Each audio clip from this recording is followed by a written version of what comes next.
மத்திய உள்துறை அமைச்சர் அமித் ஷா வரும் 22ஆம் தேதி மீண்டும் தமிழகம் வருகிறார். இந்த ஆண்டில் 3வது முறையாக தமிழகம் வரும் அமித் ஷா பெரும் திட்டங்களோடு வந்து அதை செயல்படுத்தி கூட்டணி குறித்த குழப்பங்களுக்கு தீர்க்க முனைவார் என்று எதிர்பார்க்கப்படுகிறது. வெற்றி வெற்றி வெற்றி வேல். और 2026 में दिल्ली में सरकार बनी, 26 में तमिलनाडु की बारी है.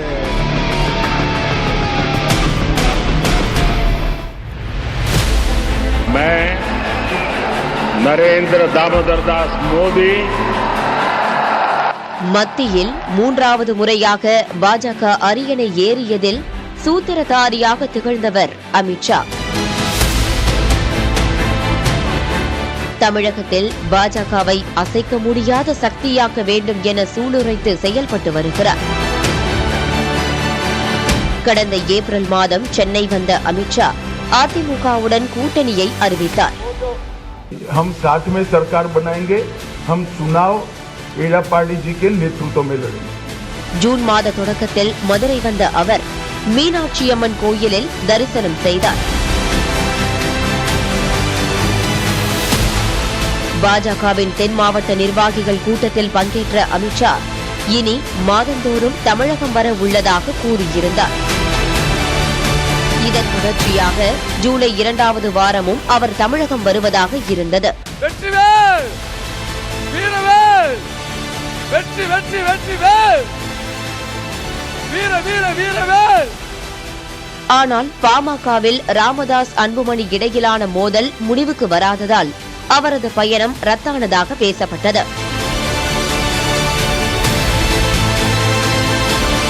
இந்த நிலையில்தான் வரும் 22ஆம் தேதி தமிழகம் வருகிறார் அமித் ஷா. இந்த முறை திருநெல்வேலிக்கு விஜயம் செய்கிறார். அங்கு நடைபெறும் பூத் முகவர்கள் மாநாட்டில் பங்கேற்கிறார். தமிழகத்தில் அடுத்த ஆண்டு நடைபெறவுள்ள பேரவைத் தேர்தலே அமித் ஷாவின் அடுத்தடுத்த வருகைக்கு காரணம். தமிழகத்தில் அதிமுக கூட்டணியில் பாஜக என்ற அளவில் மட்டுமே கூட்டணி அமைந்துள்ளது. திமுகவை வீழ்த்த சூளுரைத்துள்ள அதிமுக தேர்தலுக்கு ஓராண்டுக்கு முன்பே மெகா கூட்டணியை அமைக்க தீர்மானித்திருந்தது. ஆனால் அது சாத்தியப்படவில்லை. இதற்கு பல காரணங்கள். தமிழக பாஜகவில் அண்ணாமலையின் தலைமையை எடப்பாடி பழனிசாமி விரும்பவில்லை என்றும் அதன் காரணமாகவே அண்ணாமலை மாற்றப்பட்டார் என்றும் பேசப்பட்டது. மேலும் அண்ணாமலைதான் தமிழக பாஜகவை ஸ்திரப்படுத்தியவர் என கருதும் தமிழக பாஜகவினர் பழனிசாமியுடனான கூட்டணி என்பதில் இன்னும் லயிக்கவில்லை என்றும் கிசுகிசுக்கப்படுகிறது. ஓ பன்னீர்செல்வம், டிடிவி தினகரன் ஆகியோர் அதிமுகவில் இணைய வேண்டும் என அமித் ஷா விரும்பியதை பழனிசாமி ஏற்க மறுத்ததாகவும் சொல்கிறார்கள். இந்த சூழலில்தான் ஓ பன்னீர்செல்வம் பாஜக கூட்டணியில் இருந்து விலகுவதாக அறிவித்துவிட்டார்.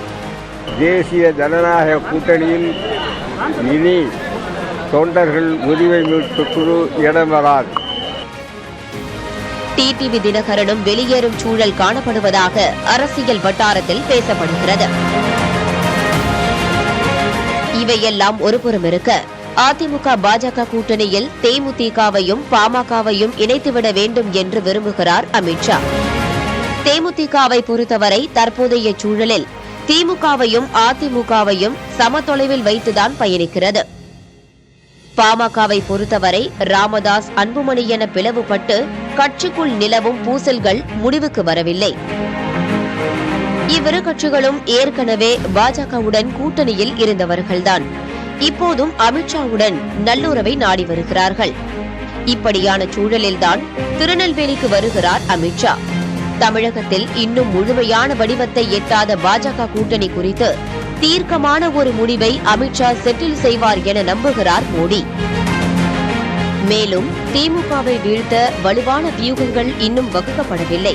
அந்த வியூகங்கள் என்ன, பேரவைத் தேர்தலில் கையில் எடுக்க வேண்டிய சக்தி வாய்ந்த அஸ்திரங்கள் என்ன என்பதே தமிழகம் வரும் அமித்ஷா நடத்தும் ஆலோசனைகளில் பிரதானமாக இருக்கும் என எதிர்பார்க்கப்படுகிறது.